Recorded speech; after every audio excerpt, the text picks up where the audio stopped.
Imagine a 10-year-old CEO boarding a first-class flight, only to find a grown man planted in her seat and refusing to move. What happens next stops the entire plane from leaving the runway. Stay tuned, because this showdown proves that courage and respect have no age limit.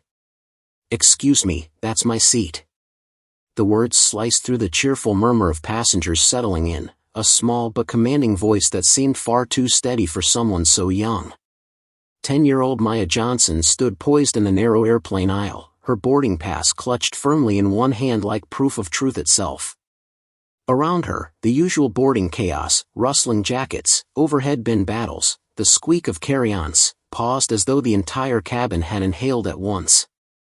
Maya was not the kind of traveler anyone could easily dismiss. Though she was small for her age, she carried herself with a quiet authority that made people glance twice. Her white lace dress, perfectly pressed, shimmered under the cabin lights.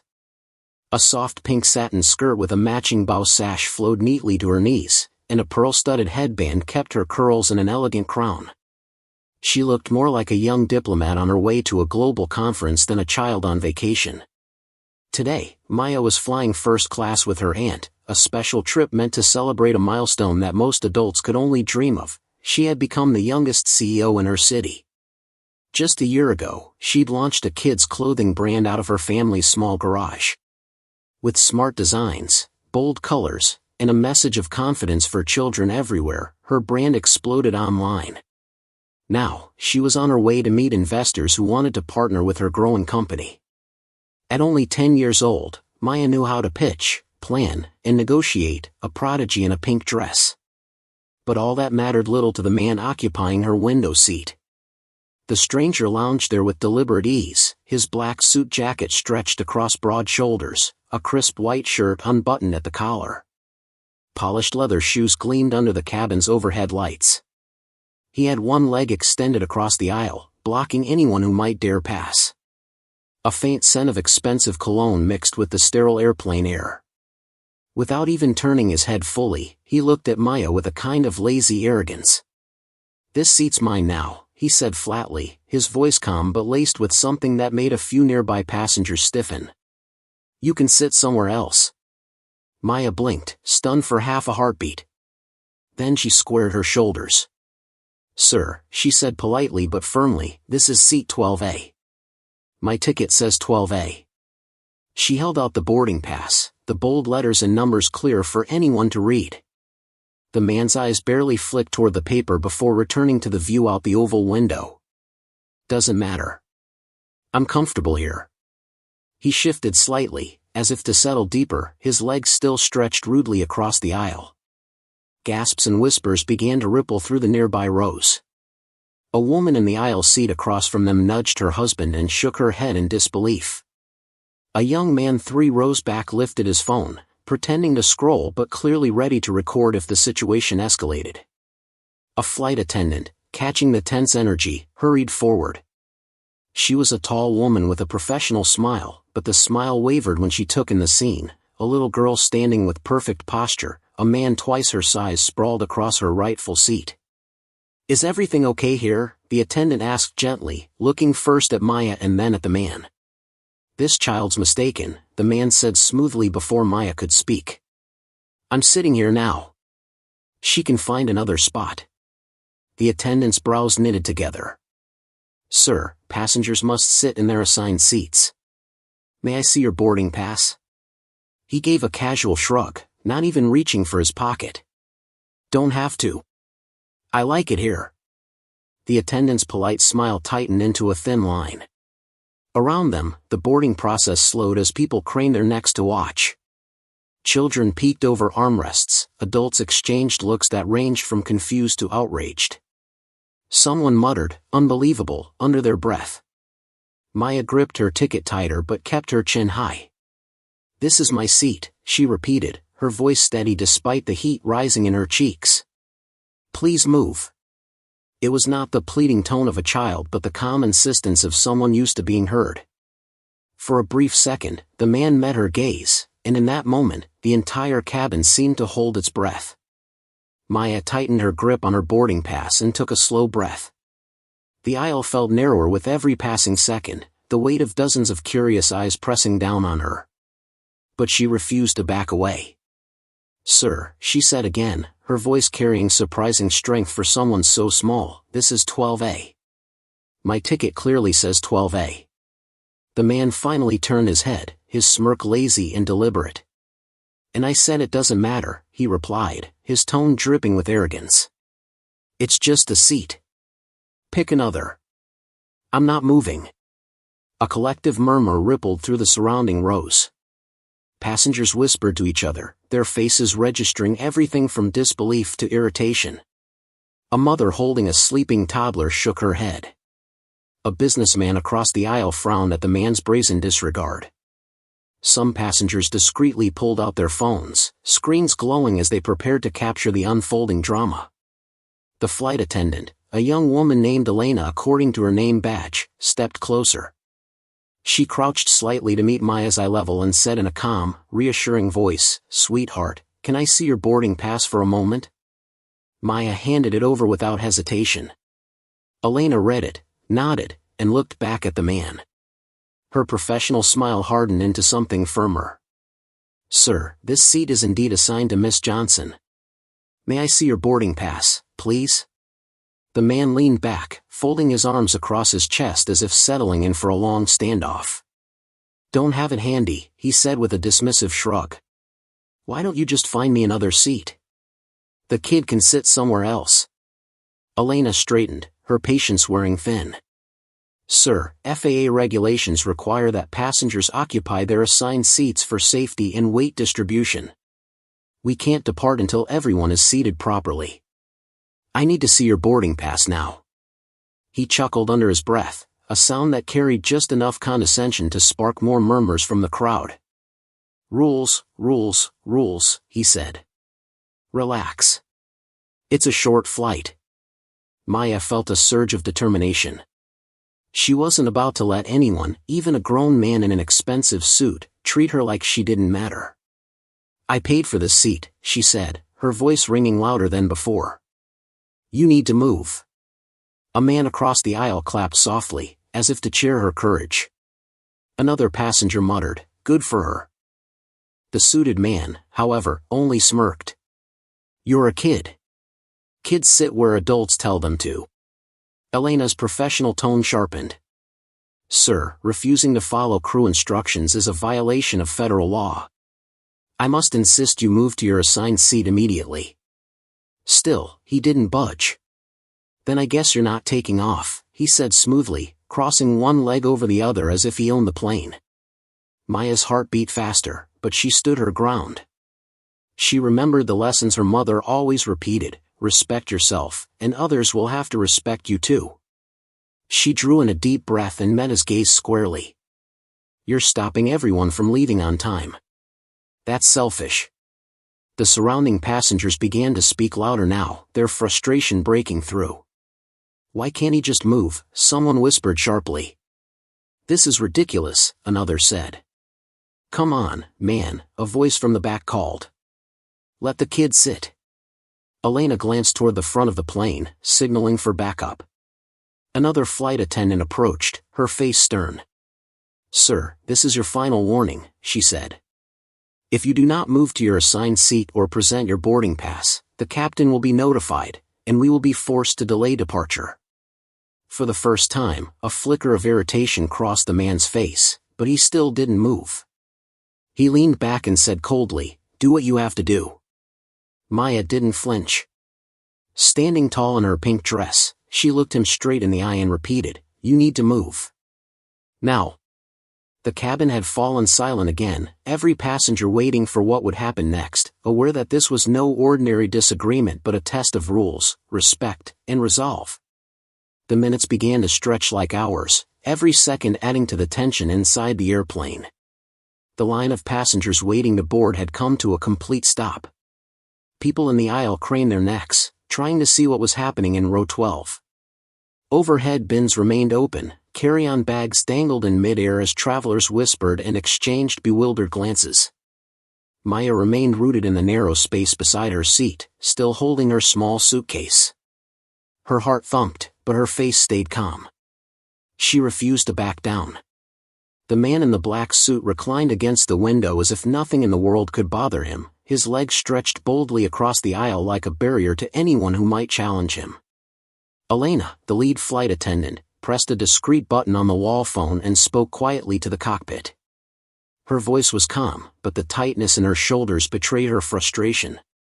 A few moments later, the captain's voice came over the cabin speakers, smooth and commanding. "Ladies and gentlemen, we are experiencing a seating issue that must be resolved before departure. Please remain in your seats and allow our crew to address the matter. Thank you for your patience." The announcement only fueled the buzz of conversation.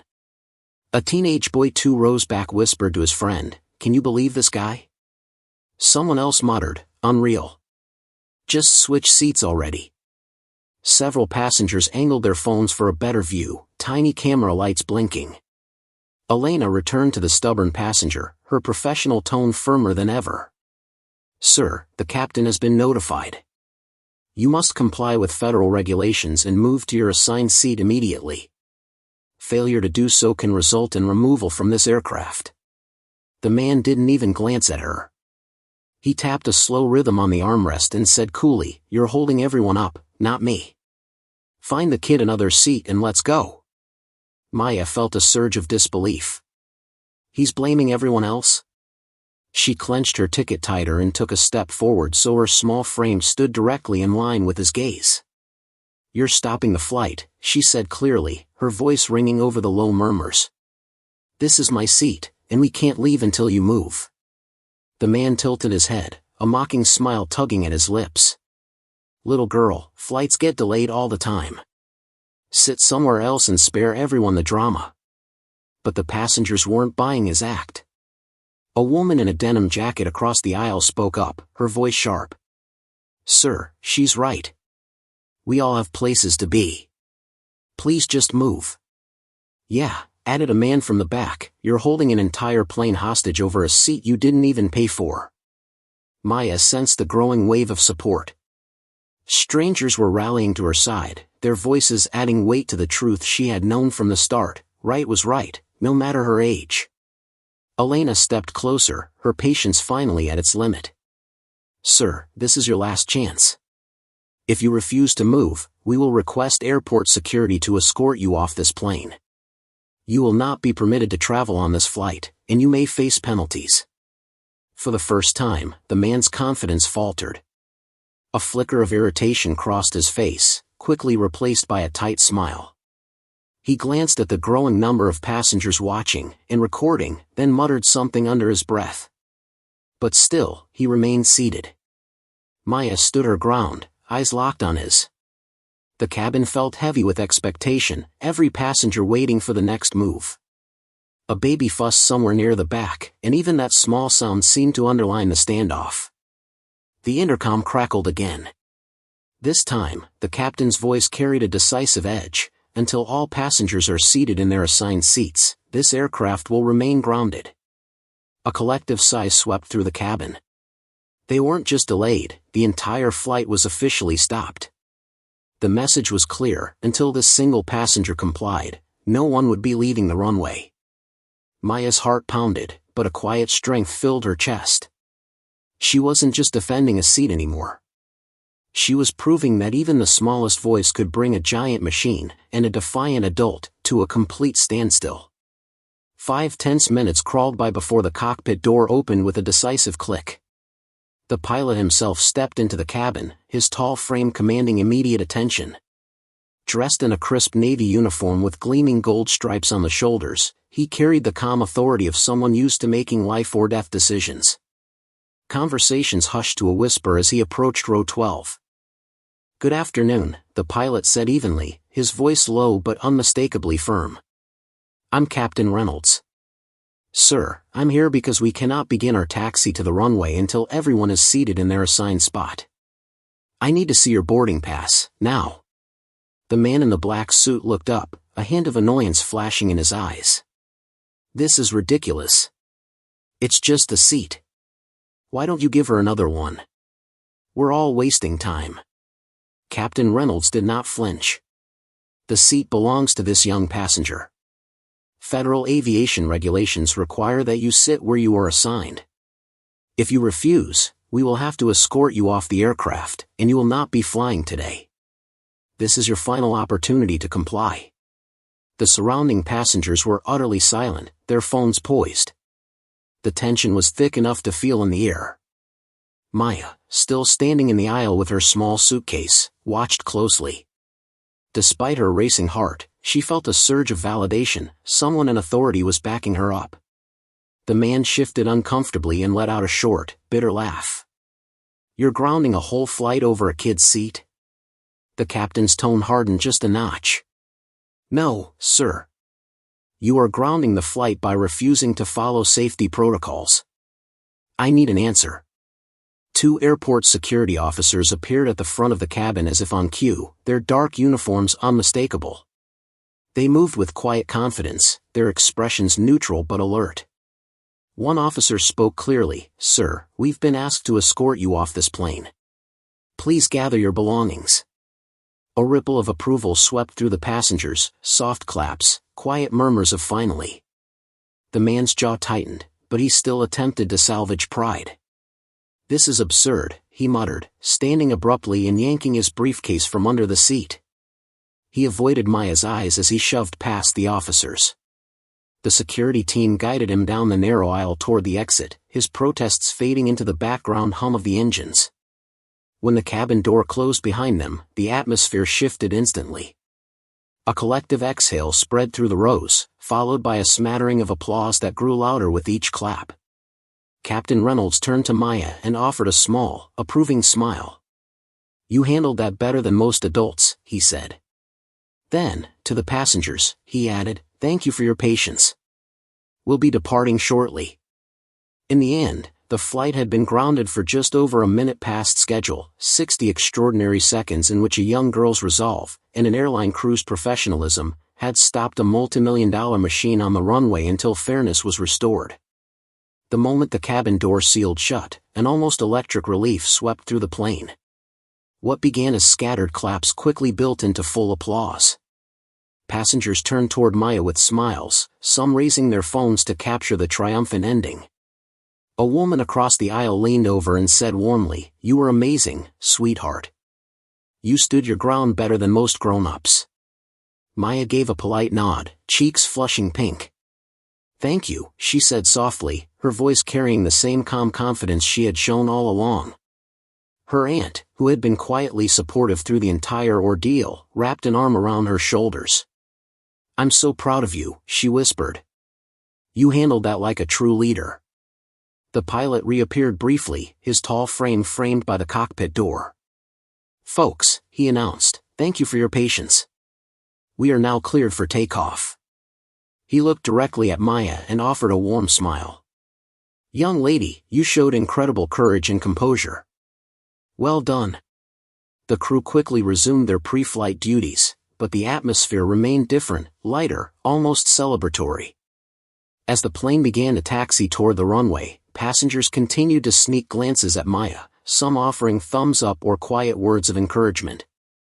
A man in a business suit 2 rows back leaned forward and said, "You just taught all of us a lesson about standing up for what's right." Maya settled into her seat at last, buckling the belt with a satisfied click. She gazed out the window as the sun dipped toward the horizon, painting the tarmac in soft gold. In that quiet moment, she reflected on what had just happened. It wasn't only about a seat, it was about respect. No matter her age, she had a right to be heard and treated fairly, and she had proved it. By the time the plane lifted into the sky, passengers were already sharing videos and photos. Within hours, the story of the young CEO who grounded a flight would be trending online, inspiring countless viewers with her poise and determination. Maya smiled faintly as clouds rolled past the window. She hadn't sought attention, only fairness, but sometimes doing the right thing turns an ordinary trip into a story the whole world wants to hear. And that's how a young entrepreneur grounded an entire flight with nothing but calm determination and the truth on her ticket. If you love this inspiring story, tap like, share it with friends, and hit subscribe so you never miss more real-life dramas that keep you on the edge of your seat.